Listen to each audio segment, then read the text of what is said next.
Okay, next up we have James Lindsay, who's a best-selling author, mathematician and leading expert on woke culture and ideology, and he has extensive knowledge of how supranational organizations like the United Nations and WHO influence public affairs. And joining him is Christoff, who's a researcher in mind control and propaganda with a deep understanding of human behavior, who's going to share how some of these messages are utilized in the way that they have been. So please welcome Christoff and James Lindsay.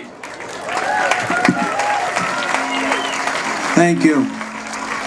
Ladies and gentlemen, I want to thank you.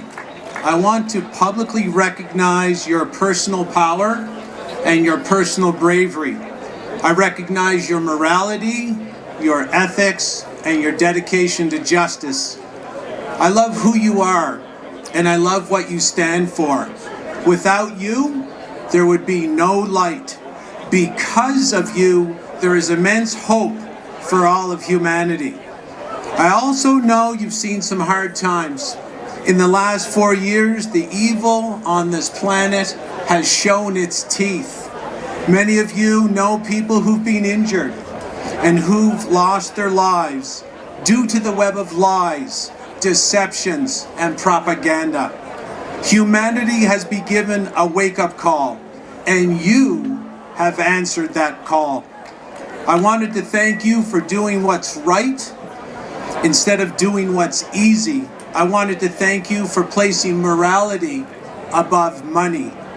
The group we're dealing with has key weaknesses, which in the end is our collective strength.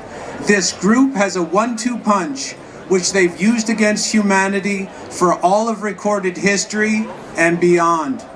That 1-2 punch is mind control and poison. Without these two modalities of control, they have no power. So this is where we strike.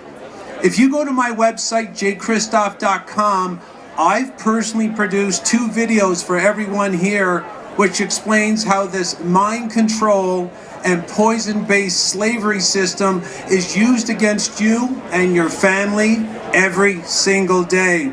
If you know how the magician does his tricks, the magic show fails to impress. This group isn't just after you, they're after your children.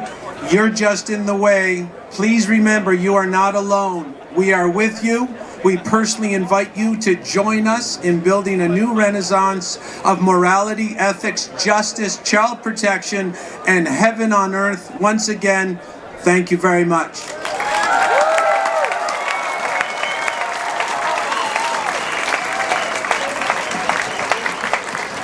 Thank you all for being here. We stand in front of the global headquarters of one of the most evil organizations ever to curse this planet, and I'm here to condemn it.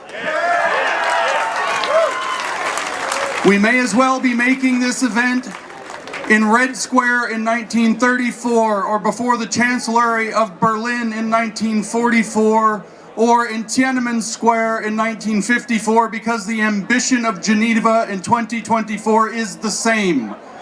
Their ambition is to control the world with a global tyranny and a global religion called sustainability and inclusion.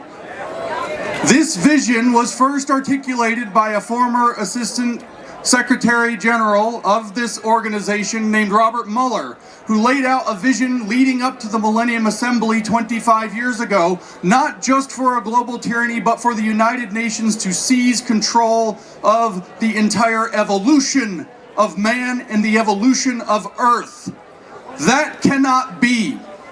He put forth this vision believing that the world is a meta-organism.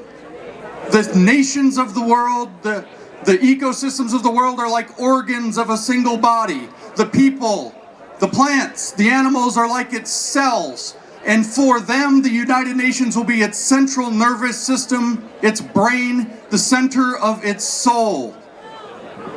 Obviously, we will have to sacrifice our sovereignties, national and individual, to achieve this vision, this evil, demonic vision, and we must say no.